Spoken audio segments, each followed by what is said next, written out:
Alright, so game 3, and versing my friend Kevin. How you going? Just say hello. I did say hello. Alright, take us through your list. Okay, so I got 5 Terminators, Cyclone Missile Launcher, Liberian Basic, Dreadnought Basic, Vindicator, Hunter, Whirlwind, 2 Rhinos, 10-man tactical squads, Plasma guns, Melter Flamer, 10 Assault Marines, Power Fist, Land Speeder with Cyclone Missile Launcher, and Scouts outflanking. Alright, and so I've deployed in a giant line. So we're playing an interesting mission here, and we don't know where the relic is actually going to be.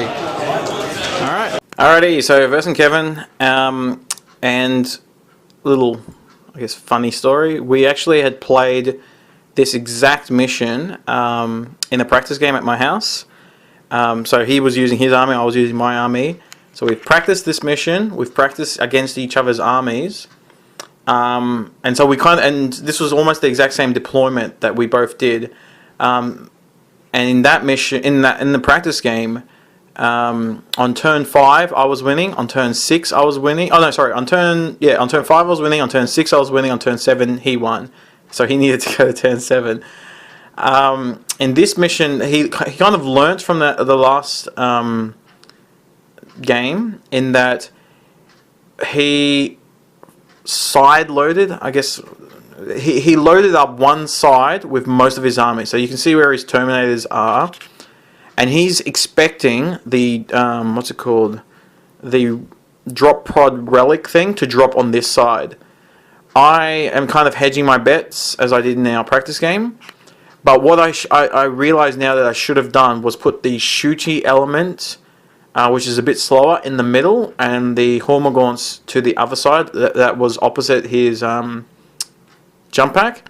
Because the thing is if the relic drops where you just see it just dropped right in front of his Hammer Terminators, then half my arm, well not half, but about 400 points of my army are not doing anything. Whereas if the relic dropped on the other side, then I'm laughing, because he cannot, like, he doesn't have the speed to get his whole army to back it up. Like, those Assault Marines will not be able to take care of 30 Gaunts with Devourers, plus the Baby Maker and any spawning thing, plus I would then assault with the Hormagaunts. So he took a risk, and it paid off for him. And I didn't counter that against that risk. You know, I should have put the slower elements in the center. And so that was it. This here, having the relic drop in front of his Hammer Terminators, defined the game. I am now just doing everything I can to keep him off the relic, to push things off, to kind of split him up a little bit. I'm running every turn with my Termagants, and moving and running every turn. Kevin's playing really, really cleverly in that he's throwing his scouts with the Land Raider Storm to try and draw me away. Like, he's throwing interference. He's got his Assault Marines right there in the middle, just doing the interference job. You can see here he's driven a Rhino right in the middle, right in front of the relic, full of Marines. He's doing everything right. Relic is the mission. He's throwing stuff in front of the relic holder, and then he's going to be pulling back. I'm just trying to do everything I can to stop it, but he had the luck on his side in that the relic dropped in front of him. And I, as I said, didn't put the slower moving parts of my army in the center. I went for a more even deployment, but it hurt me in the end.